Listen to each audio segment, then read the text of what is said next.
Ini adalah video yang keempat tentang periodisasi perkembangan demokrasi di Indonesia, bahasan mengenai demokrasi terpimpin.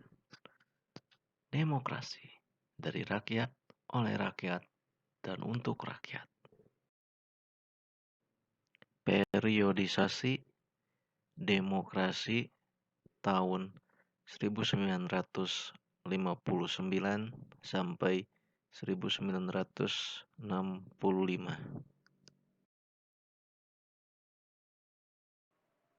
Oke, jadi demokrasi terpimpin itu diawali oleh kegagalan Dewan Konstituante dalam merumuskan konstitusi baru bagi bangsa Indonesia.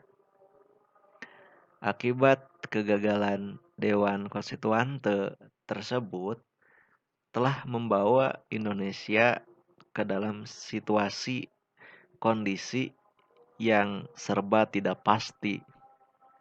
Sebab bangsa ini kala itu tidak memiliki landasan konstitusional yang bersifat hukum tetap. Hal tersebut membawa kita ke dalam situasi keamanan nasional yang amat sangat membahayakan persatuan dan kesatuan. Kondisi ini kemudian membuat Presiden Soekarno membuat suatu gebrakan,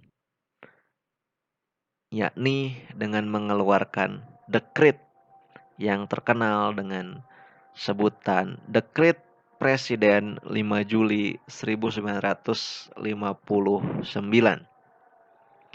Dengan dikeluarkannya dekret tersebut sekaligus menandai pembubaran daripada Dewan Konstituante. Dan negara kita pada akhirnya kembali kepada Undang-Undang Dasar 1945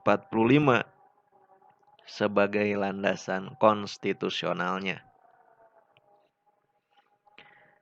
Dengan dikeluarkannya Dekret Presiden 5 Juli 1959 tersebut juga sekaligus menjadi penanda berakhirnya demokrasi parlementer dan dimulainya era baru demokrasi yang disebut dengan demokrasi terpimpin. Maksud terpimpin di sini, menurut pandangan Presiden Soekarno, adalah dipimpin oleh hikmah kebijaksanaan dalam permusyawaratan dan perwakilan. Demokrasi terpimpin merupakan pembalikan total dari proses politik yang berjalan pada masa demokrasi parlementer. Apa yang disebut dengan demokrasi tidak lain merupakan perwujudan daripada kehendak-kehendak presiden dalam rangka menempatkan dirinya sebagai satu-satunya institusi yang paling berkuasa di Indonesia kala itu.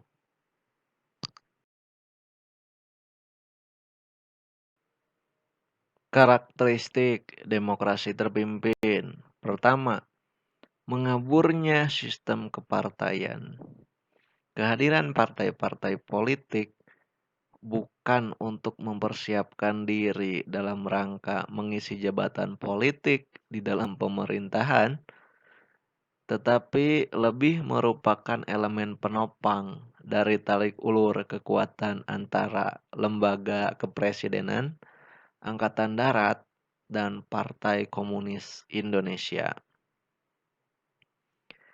Kedua, dengan terbentuknya Dewan Perwakilan Rakyat gotong royong, peranan lembaga legislatif dalam sistem politik nasional menjadi sedemikian lemah karena DPR-GR atau Dewan Perwakilan Rakyat gotong royong tidak lebih hanya merupakan instrumen politik lembaga kepresidenan.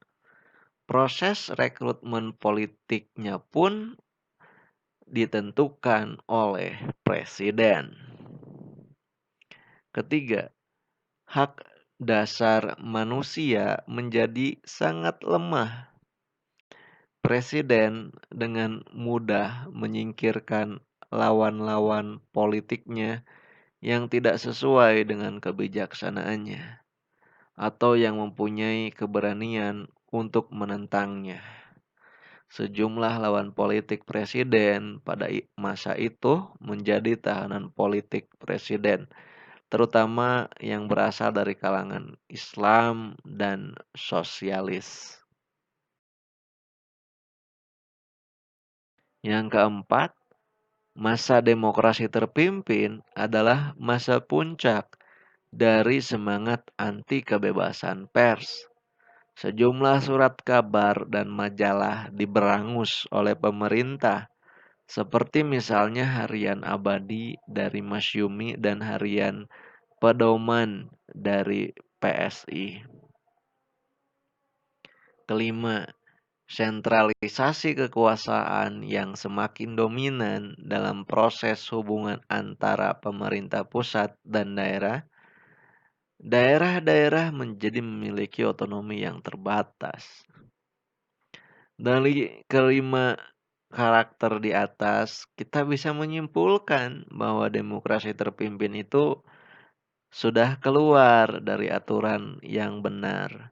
Bukan dipimpin oleh hikmah kebijaksanaan, akan tetapi dipimpin oleh institusi kepresidenan yang sangat otoriter, yang jauh dari nilai-nilai demokrasi yang universal.